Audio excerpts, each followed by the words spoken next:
paz, igreja. Pode se assentar em nome de Jesus.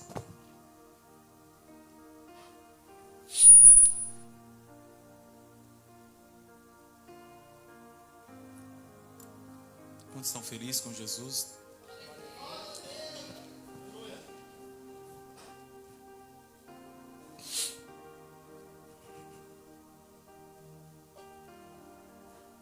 Será que você poderia abrir sua Bíblia em nome de Jesus?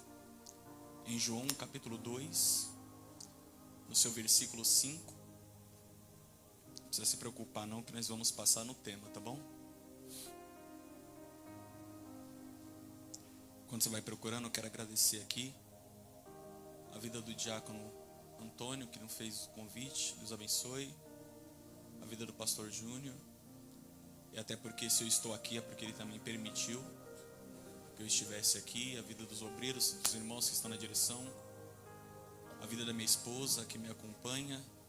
O meu enteado do Lázaro, que está dormindo. Mas glória a Deus por isso. E a vida de todos vocês que vieram para adorar a Deus. Escutando esse louvor, dizendo, é por causa dele, e num tema, falando sobre confiança,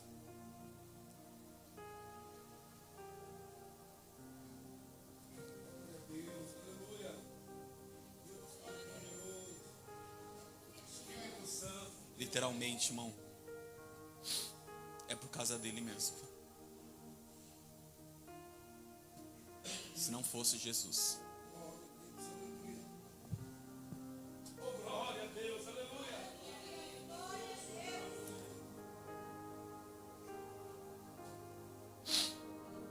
Versículo 5 diz assim: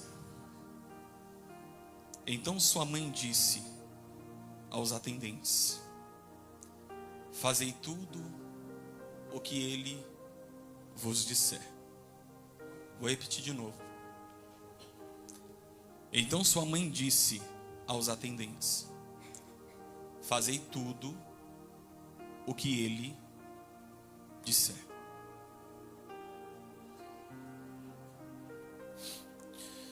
O texto tema dessa campanha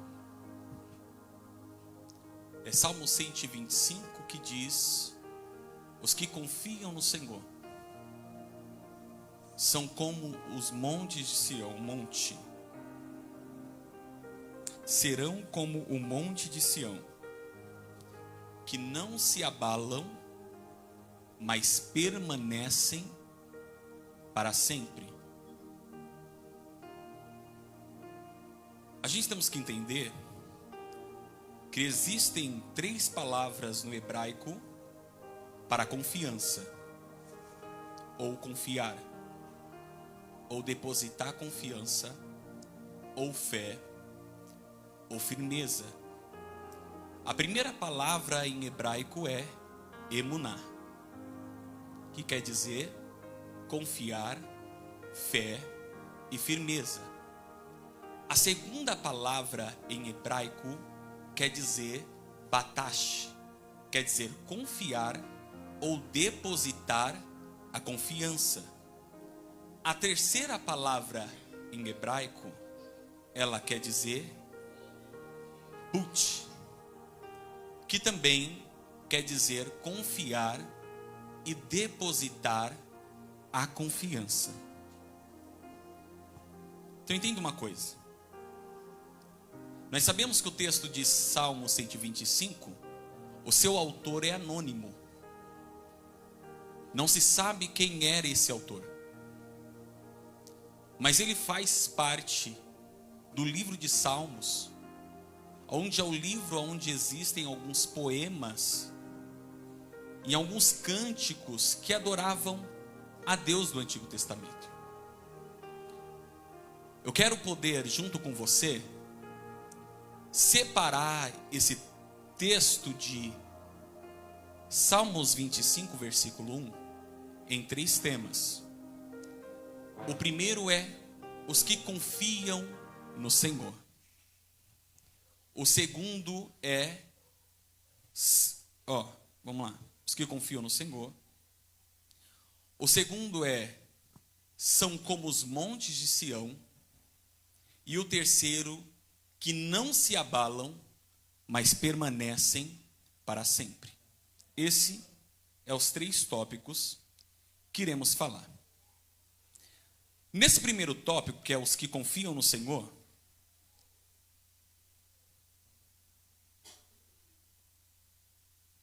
são como os montes de Sião. Nós vamos ver como que nós devemos depositar a nossa confiança em Deus. Existe um texto em Provérbios capítulo 3, o versículo 5 e o versículo 6 vai dizer assim: confie no Senhor de todo o seu coração e não se apoie em seu próprio entendimento. Conheça o Senhor em todos os seus caminhos e Ele endireitará as suas veredas. Vou ler de novo. Confie no Senhor de todo o teu coração e não se apoie em seu próprio entendimento. Reconheça o Senhor em todos os seus caminhos e Ele endireitará as suas veredas. Esse texto aqui, a palavra confiar é batash, que quer dizer confiar ou depositar a confiança no Senhor. Então o texto está querendo dizer que aquele que deposita a sua confiança no Senhor e não em si mesmo, olha o que diz o texto: reconhecendo o Senhor em todos os seus caminhos, Ele endireitará as tuas veredas. Olha o que diz no Salmo 139, versículo 16: os teus olhos viram o meu corpo ainda informe, e no teu livro todos os meus dias foram escritos, e as quais em continuação foram formadas, quanto nenhuma delas havia. Deixa eu dizer uma coisa para você. Eu sei que algumas pessoas têm o costume de dizer na igreja que Deus está escrevendo para você uma nova história, mas quando eu li este texto, diz que a história ela já está escrita. Mas sabe qual que é o problema de algumas pessoas? É que algumas pessoas querem dizer assim: mas eu tenho livre-arbítrio. Sabe por quê? Porque para ela depende mais a escolha que ela faz do que aquilo que Deus disse para ela. Então eu posso dizer uma coisa para você, lindo. Eu posso dizer uma coisa para você, linda. Muitas das vezes você quebra a sua cara, não é porque Deus não escreveu uma boa história para você, não, é porque você está querendo usar o livre-arbítrio que Ele te deu, do que você seguir aquilo que Ele já escreveu para você no livro. Efésios capítulo 2, versículo 10 vai dizer: porque somos feitura dele, criado em Cristo Jesus para as boas obras, na qual Deus já me tem reservado. A obra Ele já reservou. Você só precisa entender qual que é a obra para que você viva a obra de Deus. Eu posso dizer uma coisa aqui para você: Deus não está preocupado que você faça o certo e deixe de fazer o errado. Deus quer que você faça a vontade dele. Sabe por quê? Porque às vezes aquilo que é certo para você não é certo para Deus. Então faça a vontade de Deus e pare de se preocupar em fazer o certo e deixar de fazer o errado.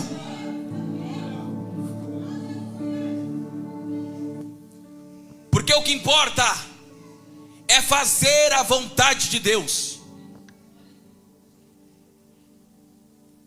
Porque nem tudo aquilo que eu acho que é certo quer dizer que é certo, irmão.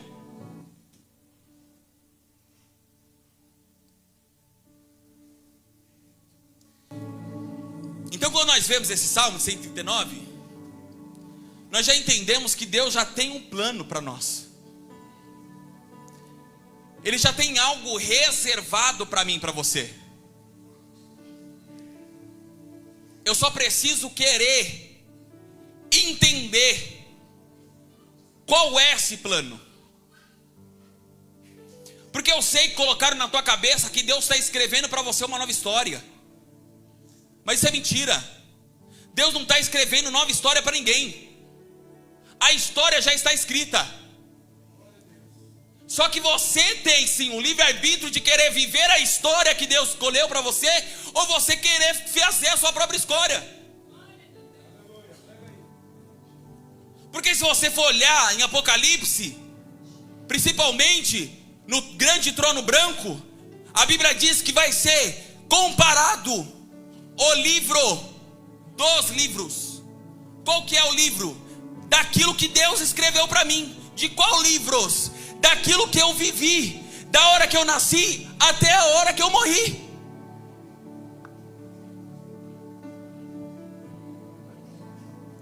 E as pessoas colocaram na nossa cabeça.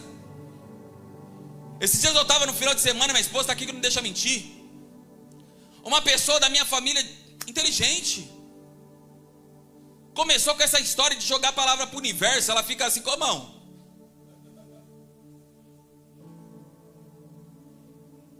Falei para ela com todo respeito, eu não acredito nisso. Ela falou, por quê? Eu falei, por conta desse texto. Sabe o que ela falou para mim? Mas nós temos o livre-arbítrio. Falei, verdade. Eu falei, mas pode dizer uma coisa para você? Ela falou, qual? Eu falei, eu não tenho livre-arbítrio. Eu acho que eu tenho, mas eu não tenho. Sabe por quê? Porque tudo começa e tudo termina do jeito de Deus.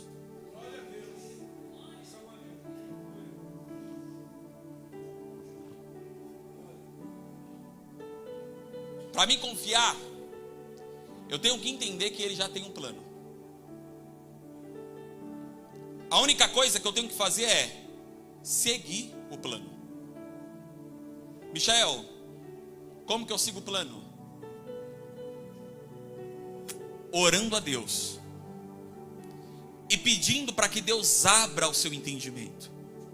Porque a primeira coisa que nós devemos entender é: qual que é o meu chamado?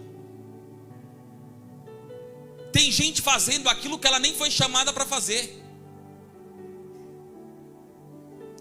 Mas se eu for buscar em Deus, eu vou entender o que Ele quer para que eu faça. Sabe por quê? Porque tem gente querendo ser advogado e Deus chamou ele para ser pastor. Tem gente querendo ser pastor e Deus chamou ele para ser médico. Tem gente querendo ser médico e Deus chamou ele para ser um governador. Deus já escreveu algo para você, mas você precisa entender para que você foi chamado, para que você possa fazer o quê? Disponibilizar 100% da tua vida, para que se manifeste a vontade de Deus através da tua vida.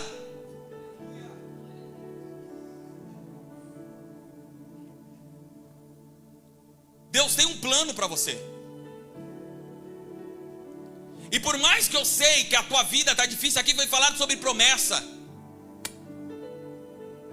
mas eu posso dar vários tipos de exemplo para você, que Jesus entende o que você está passando, passou pela mesma coisa que você. Mas sabe qual que foi a diferença de Jesus? É porque Jesus sabia e Ele confiava, e Ele falou assim: eu vou até o final. Sabe por quê?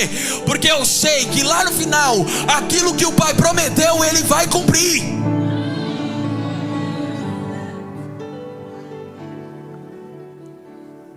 A única coisa que Ele quer é que você acredite no plano que Ele fez para você. Como disse o nosso irmão aqui, recebeu algo de Deus 10 anos atrás, mas ele confiou e falou: vai acontecer. Vai acontecer.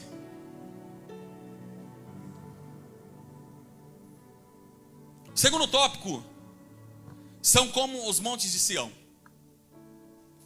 Nesse segundo tópico nós vamos agora olhar para o monte de Sião, para a gente entender, porque o texto está querendo trazer para nós o monte de Sião como algo totalmente inabalável. Eu estava lendo algumas coisas, E eu vejo que tem alguns escritores, autores, que diz que esse Monte Sião era o de Jerusalém. Eu ainda acabo tendo a dificuldade de acreditar nisso. Por quê? Porque o texto vai dizer que serão como o Monte de Sião, né? O texto diz: os que confiam no Senhor são como os montes de Sião, que não se abalam, mas permanecem para sempre. Então nós sabemos que tudo aquilo que é terreno não permanecerá para sempre. Mas eu quero te provar dentro da Bíblia, dentro do que eu acredito, aonde é esse Monte Sião. Salmos 48, do versículo 1 ao versículo 2 vai dizer assim: grande é o Senhor e digno de ser louvado na cidade do nosso Deus. Seu santo monte, belo e majestoso, é a alegria de toda a terra. Como colinas elevadas, é o Monte Sião, é a cidade do grande rei. Hebreus capítulo 12, no seu versículo do 22 ao 24, vai dizer assim: mas vocês chegaram ao Monte Sião, a cidade do Deus vivo, a Jerusalém celestial. Então entenda, quando o texto diz que nós seremos como o Monte Sião, ele não está visando sobre algo terreno, ele está visando sobre algo eterno. Uma vez um amigo meu postou, que é pastor também, no status, e ele estava falando algo sobre visar o futuro. E eu não lembro a frase que ele colocou lá, mas eu falei assim para ele assim: eu mudaria algo aí. Ele falou: por quê, Michel? Eu falei assim: sabe por quê? Eu falei assim: porque eu e você, como filhos de Deus, nós não temos que visar o futuro, nós temos que visar a eternidade. Ele falou: por quê, Michel? Eu falei: porque tem um problema. Se eu visar o futuro, se eu fizer uma meta de daqui 5, 10 anos, provavelmente pode ser que eu me frustre por conta disso e pense em regredir para trás achando que Deus não me ama. Mas quando eu tenho uma visão eterna, eu entendo que independente de qualquer coisa que eu passar, eu sei que a eternidade para mim está reservada, e aquilo que é maravilhoso, daquilo que Deus me prometeu depois dessa vida, está para mim. Então por isso que o texto diz: vocês serão como o Monte Sião. Então presta atenção, o texto está dizendo: olhe para as coisas eternas, deixe as coisas materiais, porque quando você visa as coisas eternas, você pode ter certeza que você jamais será inabalável. Eu só consigo ser inabalável quando eu olho para as coisas eternas.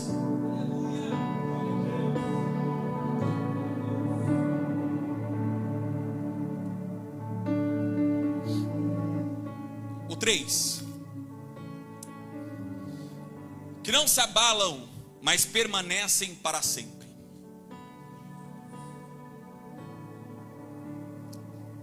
Tem um texto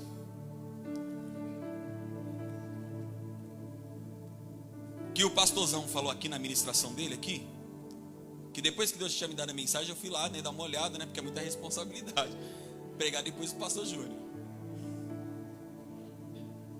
E quando Deus já tinha me dado essa mensagem, falou através do Júnior, eu falei: Deus, como o Senhor é maravilhoso,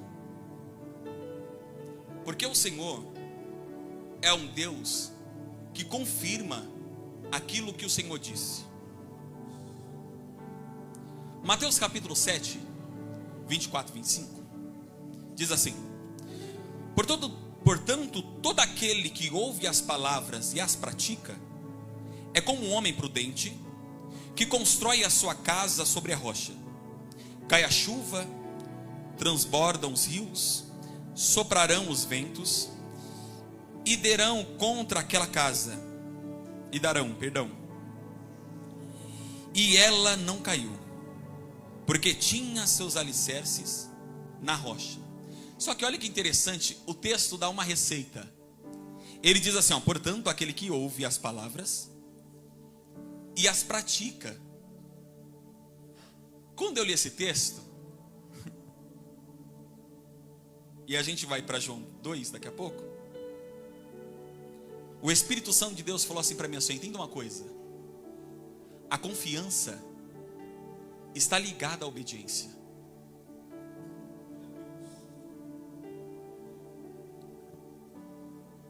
Porque Jesus disse que aquele que ouve e pratica. Eu sei que você e eu temos muita dificuldade de praticar. E queremos ouvir. E até mesmo por ouvir, pastor, nós confiamos. Só que se você for analisar, ele diz que para ter a casa na rocha, para estar alicerçado, você tem que praticar aquilo que você ouve. E eu já escutei o Júnior falando muitas das vezes aqui, que a diferença da mensagem do domingo não está quando você sai daqui e vai para casa. Está na segunda-feira, na terça, na quarta, na quinta, na sexta. Porque não é ouvir no domingo e ir para casa, aleluiado. É você ouvir e botar em prática na sua semana aquilo que Jesus deu para você. Até porque se você estiver doente e você for no médico, o médico vai te dar receita, e para você poder sarar daquela doença, ele vai falar assim para você, assim, você tem que tomar o remédio de 6 em 6 horas, tal remédio é de 12 em 12 horas, tal é de 8 em 8 horas. Para você poder sarar dessa doença, você vai tomar direitinho conforme o médico falou. E olha que interessante, a gente vai ver que se o remédio bater 3 horas da manhã, e eu quero curar daquela doença porque eu não aguento mais, o que eu faço? Eu vou lá, acordo mesmo sem querer, eu acordo de madrugada, pego o remédio, coloco ele na boca, tomo água para poder sarar do remédio, da doença. Mas o engraçado é que quando Deus fala para nós assim, hora de madrugada, porque eu vou resolver o seu problema, sabe o que eu faço? Eu coloco o celular para despertar, ele até toca, pastor, mas eu coloco aquele negócio dos 5 minutos e digo, daqui a pouco eu já levanto. E aí passa 5 minutos, daqui a pouco eu já levanto, e eu não desço no joelho para falar com Deus. Aí sabe o que acontece?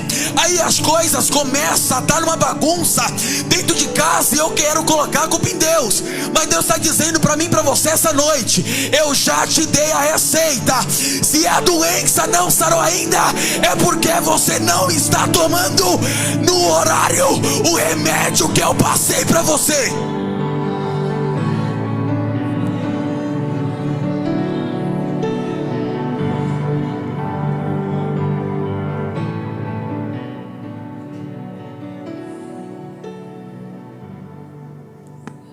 Eu fiz a live ontem, falando sobre dízimos e primícias. E eu tinha feito uns dias atrás, e não deu certo. E pelo fato de não dar certo, eu fiz ontem de novo. Só que eu estava conversando com um familiar meu e falei assim, a live da primeira vez durou 2 horas. Porque eu estava ensinando desde a origem até o Novo Testamento. E aí a pessoa olhou para mim e falou assim, irmão, e essa pessoa, eu acho que ela tem uns 300 certificados de cursos. E é uma grande referência para nós na questão do estudo. Aí ela olhou para mim e falou assim, nossa, mas 2 horas é muita coisa.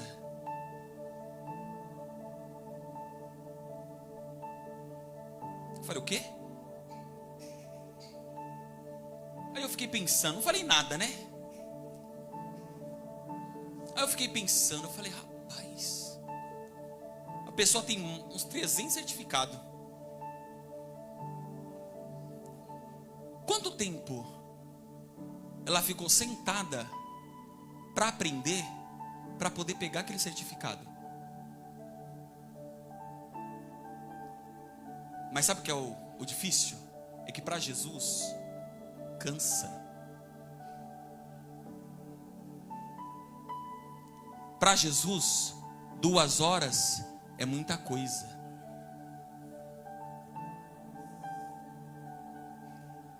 Mas se você quer se formar para fazer a tua própria vontade, para poder mostrar o certificado para o próximo, para poder dizer que você é, para fazer a sua vontade, 2 horas para você é pouco. Porque você estuda no curso, você vai para casa e estuda, e quando é de noite, você estuda também, porque você tem que fazer prova, para passar na prova, para poder pegar o certificado. Você entendeu a troca de valor? Para Jesus é difícil, mas para mim, eu vou trabalhar de manhã, eu vou para a faculdade de noite, sabe? A gente consegue sempre dar um jeitinho brasileiro, para mim, mas para Jesus é difícil. Aí fica difícil também a situação se resolver na tua vida, porque além de você confiar, Ele te dá instrução para que você possa vencer na tribulação da tua vida. Mas muitas pessoas não querem seguir a receita. Filipenses, capítulo 4, versículos 6 e 7 vai dizer assim: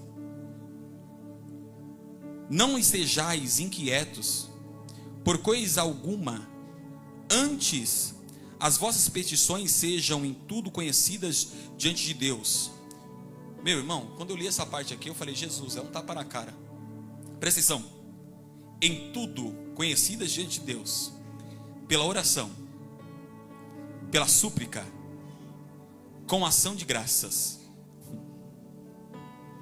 e a paz de Deus, que excede todo o entendimento, guardará o vosso coração, os vossos corações e os vossos sentimentos em Cristo Jesus.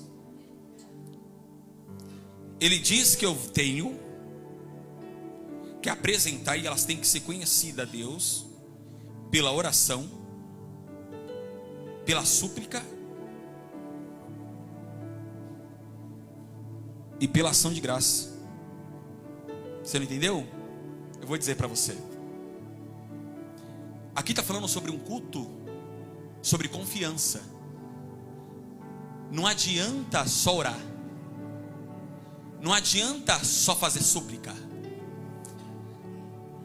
Mas tem uma coisa, que isso daqui, irmão, não é puxando o saco não, mas eu vou dizer aqui, a Meire ela tem por conhecimento, é culto de ação de graça.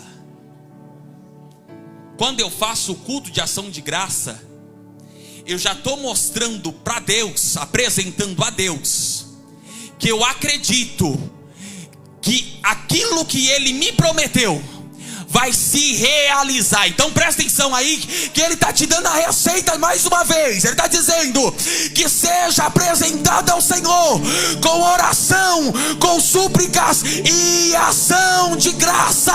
Então quando você faz o culto de ação de graça, você está dizendo: Deus nem realizou, mas eu acredito que o Senhor vai fazer aquilo que o Senhor me prometeu. É nisso que está baseado a confiança.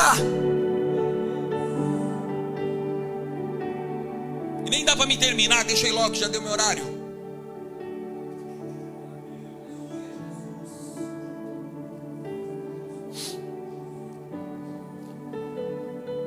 Quando você chega em João capítulo 2, havia um casamento em Caná da Galileia. O texto começa dizendo assim: 3 dias depois. 3 dias depois do quê? De Jesus chamar os 6 primeiros discípulos. Então quando Jesus estava nessa festa, Jesus não estava com os 12, ele estava só com 6. Então quando Jesus chega lá, o texto vai dizer que Maria estava lá, e Jesus e os seus discípulos também foram convidados.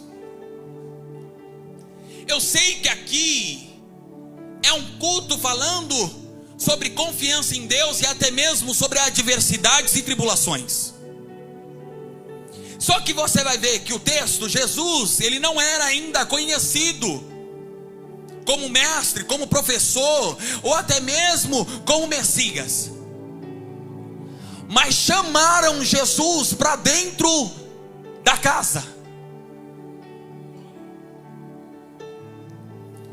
Jesus estava dentro da casa, anônimo, porque as pessoas ainda não sabiam quem era Jesus. E Jesus está na casa, mas há uma grande diferença. No momento de festa, chamaram Jesus para lá.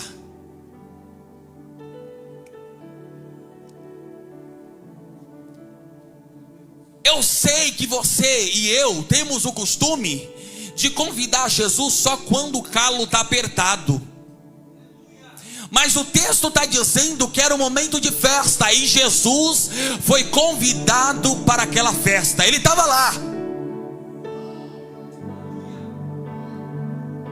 Então isso já começa a me fazer entender que eu não tenho que convidar Jesus só quando eu estou assando a picanha.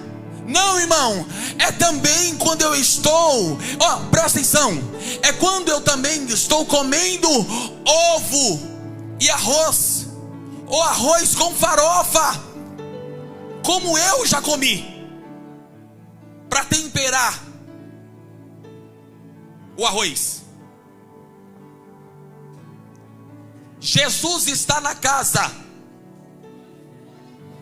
Só que olha que interessante, Maria fica sabendo que o vinho está acabando. E todo mundo aqui já está acostumado de saber que era uma festa que durava 7 dias. E se acabasse o vinho numa festa dessa, misericórdia, irmão, era um escândalo, era uma vergonha. E nós sabemos também que o símbolo representa alegria. Uma vez da minha vida, e eu vou falar para você a respeito de confiança, desse texto, há muitos anos atrás. Eu estou deitado na minha cama, e estou falando com Deus assim: eu não acredito que o Senhor tenha um chamado na minha vida como ministro da tua palavra.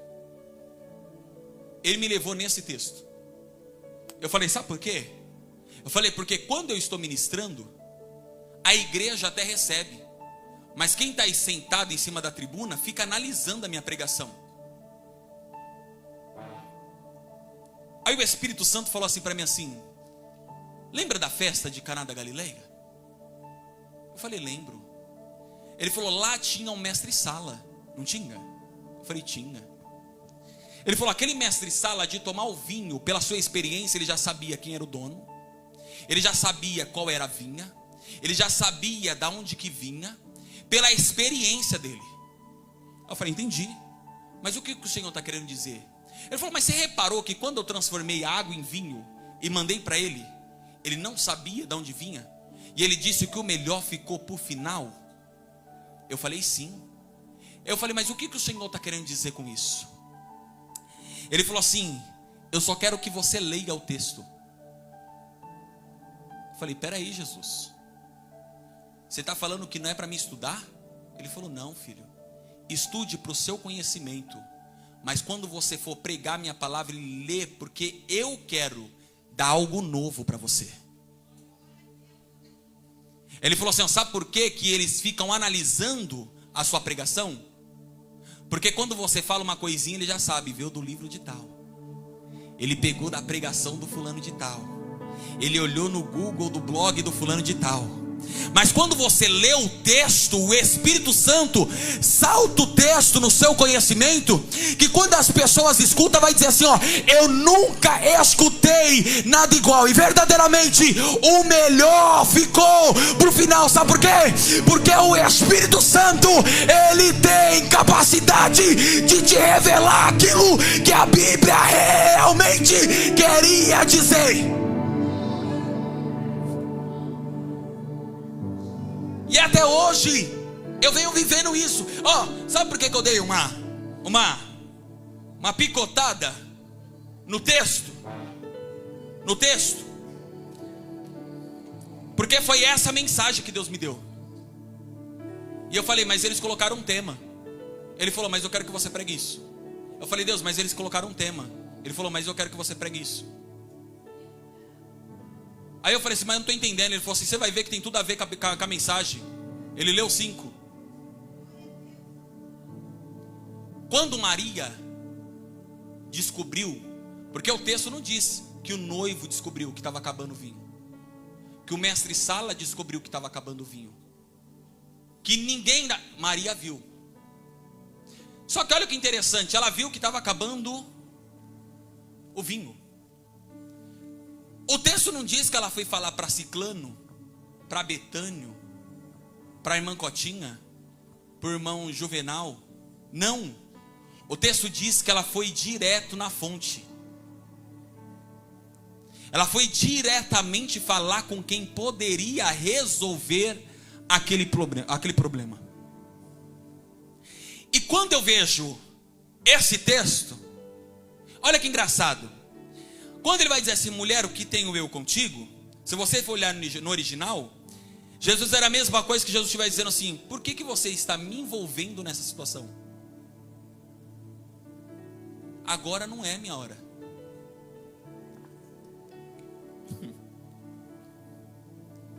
Quantas vezes você foi pedir algo para Jesus e Jesus disse assim, ó, agora não é a hora.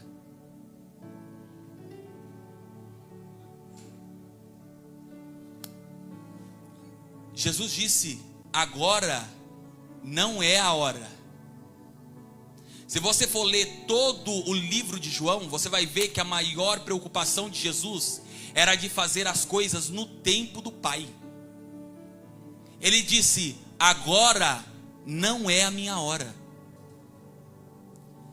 Só que se fosse eu e você, sabe o que eu ia falar? Não volto mais para a igreja porque Jesus falou que não é a hora. Não vou mais na campanha porque Jesus não falou que não é a hora. Não vou mais continuar o propósito de oração porque Jesus falou que não é a hora. Maria fez diferente. Olha onde que estava o emuná de Maria, que é a confiança, a fé e a firmeza. Por mais que Jesus disse para ela assim, ó, não é a minha hora. Olha a confiança dela. Olhou para os servos e disse, fazei tudo o que ele disser.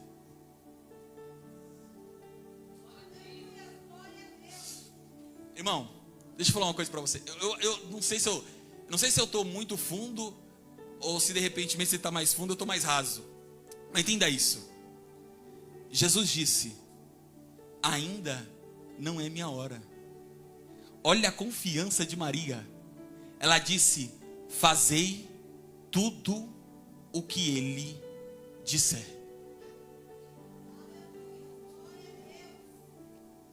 Eu disse aqui que a confiança está ligada à obediência. Ela disse, faz tudo. Sabe o que ela estava querendo dizer ali? Ela estava querendo dizer assim, ó, agora pode não ser a hora, mas eu sei que em alguma hora você vai fazer alguma coisa.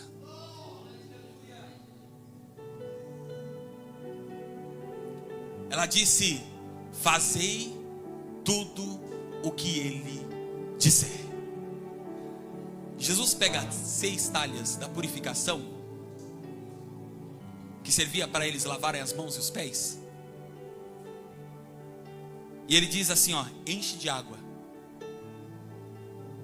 A gente sabemos que por muitos intérpretes, A água representa o Espírito Santo.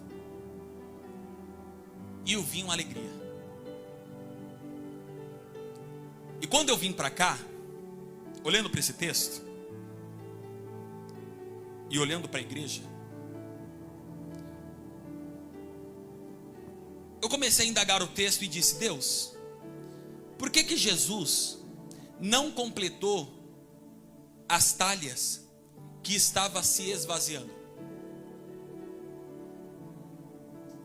Porque o texto não diz quanto tempo faltava para acabar o casamento, ele diz que estava acabando. Aí sabe o que Jesus falou para mim? Ele falou assim, ó: porque eu não coloco algo de mim em vasos que está cheio de si mesmo.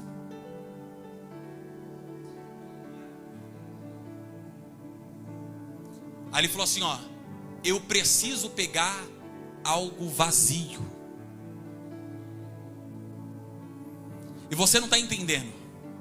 O que Deus está falando é que Ele vai fazer algo nessa igreja, que vai ter pessoas que vai se espantar, sabe por quê? Porque vai olhar para talhas vazias, que estavam paradas, vazias, sabe, totalmente vazias. E Jesus vai dizer assim, ó: pega essas talhas vazias, enche da água que é o Espírito Santo. Sabe por quê? Porque dentro da casa eu vou fazer o povo saltar novamente de alegria. Então entenda uma coisa: vai ter pessoas que você vai olhar dentro do culto e vai dizer: esse daí estava vazio. Mas sabe por quê, irmão? Porque você não quis esvaziar de você mesmo para que Ele pudesse encher você. Aí Ele precisou pegar talhas vazias para encher da presença. E outra coisa, hein? Olha o que o texto vai dizer: enchei completamente. Por quê? Porque Jesus não faz nada pela metade. Jesus não faz nada pela metade.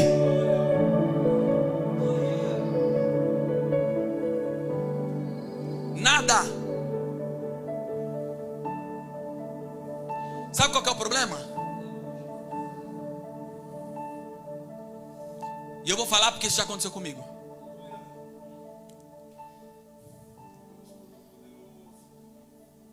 Quando você está vazio,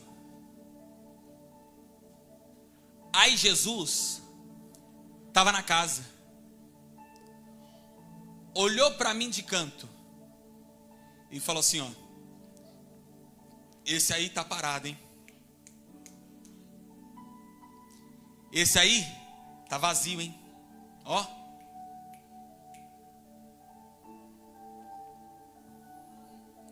Aí ele diz assim, ó: pega e enche até a borda.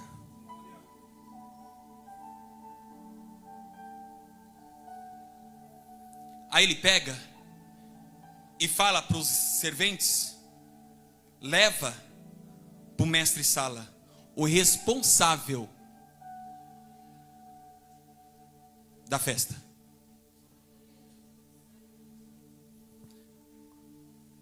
Quando chega lá, ele toma e diz: bem sei eu que primeiro é colocado o vinho bom, e quando as pessoas estão embriagadas, depois é colocado o vinho inferior, porque ninguém vai perceber. Mas hoje eu vi que vocês deixaram o melhor para o final.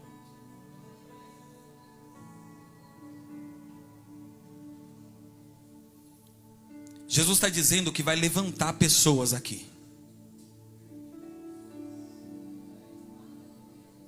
que aos olhos não serve. Porque foi como eu indaguei a Jesus, eu falei: por que que o Senhor não terminou de encher aquilo que estava esvaziando? Ele falou: sabe por quê? Ele falou assim: porque eu gosto de pegar vazio. Porque quando está vazio, eu prego e sei que não sou eu, é Ele. Quando eu estou vazio, eu louvo, e eu sei não é porque a minha voz é bonitinha, é porque é a presença dEle. Eu sei que quando eu falo algo, acontece, não é porque eu sou vidente, não é porque eu sou o pastorzão, não é porque eu sou o pregadorzão, não, é porque a presença dele se manifesta no ambiente. Todas as vezes que eu estou vazio e sou cheio totalmente dele, eu reconheço que quem faz é ele, tudo é para ele, tudo é para a glória dele, tudo é para o nome dele, porque ele é o centro, porque ele é o merecedor de toda a honra, de toda a glória e de todo o louvor.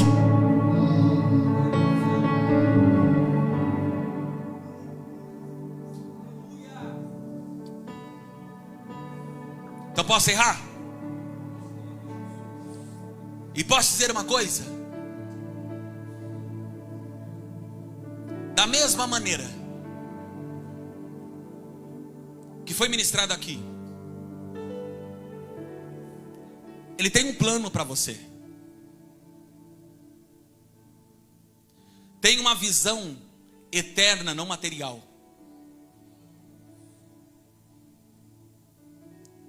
E eu posso falar uma coisa para você: confie ao extremo, ao ponto de você já fazer um culto de ação de graça, acreditando naquilo que ele já vai fazer. Porque lembra que ele falou para Josué? Eu já te dei. Ele não falou eu vou te dar, ele falou eu já te dei. Só que como eu disse, toda a confiança, vem amor, louvar rapidinho. Toda a confiança é acompanhada de obediência. Ele deu a receita. Maria disse: fazei tudo o que ele disser. E sabe o que é interessante? Que você não vê eles indagando Jesus. Você olha no texto, você não vê os servos falando assim: Jesus, tá loucão? Vou dar água, vou mestre sala. Não. Eles fizeram literalmente o que Maria disse. Obedeceram. A receita para você alcançar a vitória, Jesus está te dando. E Ele vai te dar até o 3º dia. Mas para que possa se concretizar, e não estou falando isso no 3º dia não. Porque como eu disse, no tempo dele vai se realizar. E sabe por que vai se realizar no tempo dele? Porque Ele não divide a glória dele com ninguém. Para que você não diga que aconteceu por conta da tua capacidade. Mas é que para que você olhe e diga verdadeiramente: tudo que eu tenho é porque Deus fez por mim. Se coloca de pé em nome de Jesus. E a Dalila vai estar louvando. E desde já eu quero agradecer a minha oportunidade. E falando sobre confiança, esses dias atrás eu compartilhei com a Meire o que aconteceu comigo recentemente. Foi por causa dele, irmão, que eu não acabei com a minha vida. Foi por causa dele que eu não tirei a vida de uma pessoa. Porque mexeu com a minha filha. Menos de 11 anos de idade. E ela veio falar agora. E eu falei: eu prefiro confiar na justiça de Deus do que ele querer fazer com as minhas próprias mãos. E se não fosse por ele, de repentemente, hoje eu estaria preso no homicídio, tirando 30 anos de cadeia. Mas eu falei: mas eu prefiro confiar. Sabe por quê? Porque ele tem um plano. E eu preciso ser obediente a esse plano. Aplauda o Senhor Jesus e ore pela nossa vida. Salve a igreja com a paz do Senhor, amém?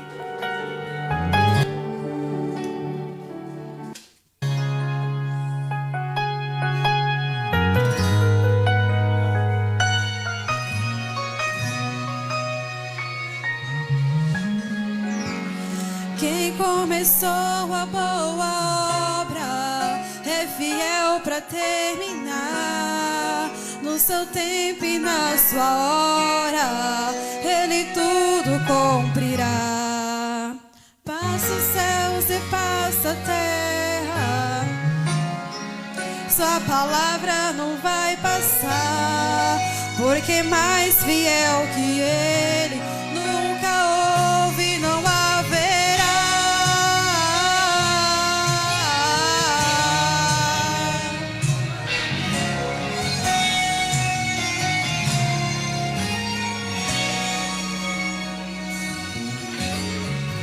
O medo vem, a a cada instante pra querer tua fé roubar, dizendo: você já tentou demais, agora pare de sonhar.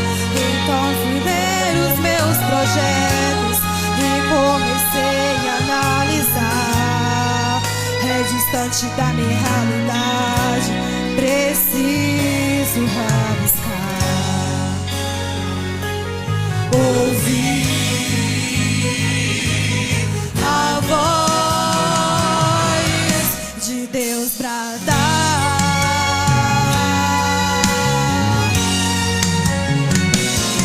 dizendo: filho, espere um pouco, que agora eu vou falar.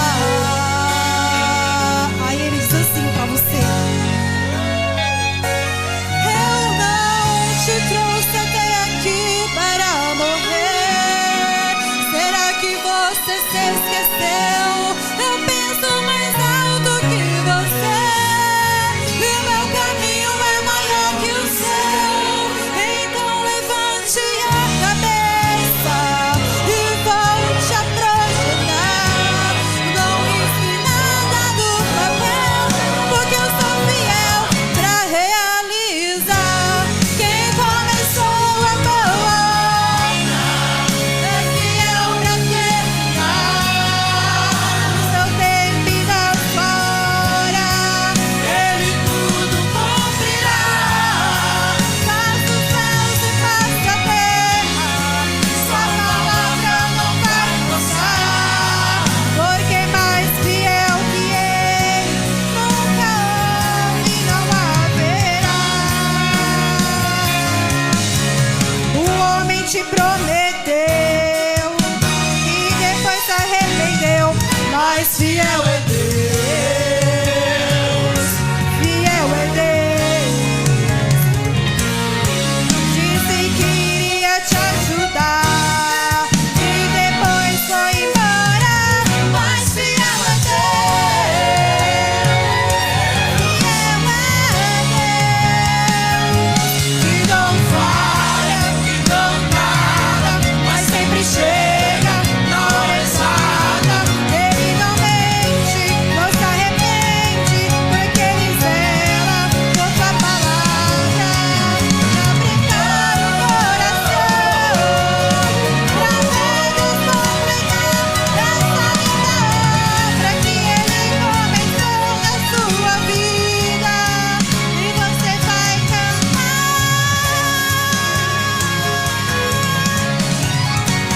Quem começou a boa obra é fiel pra terminar.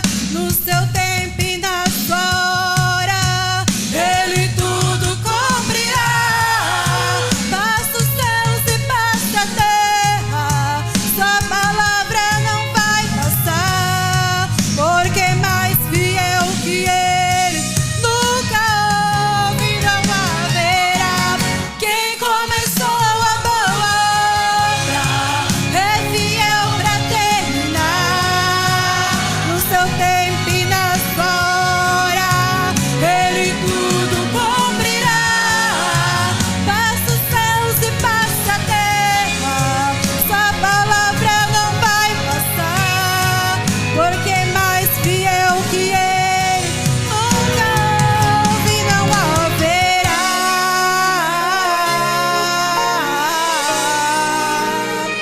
Mais fiel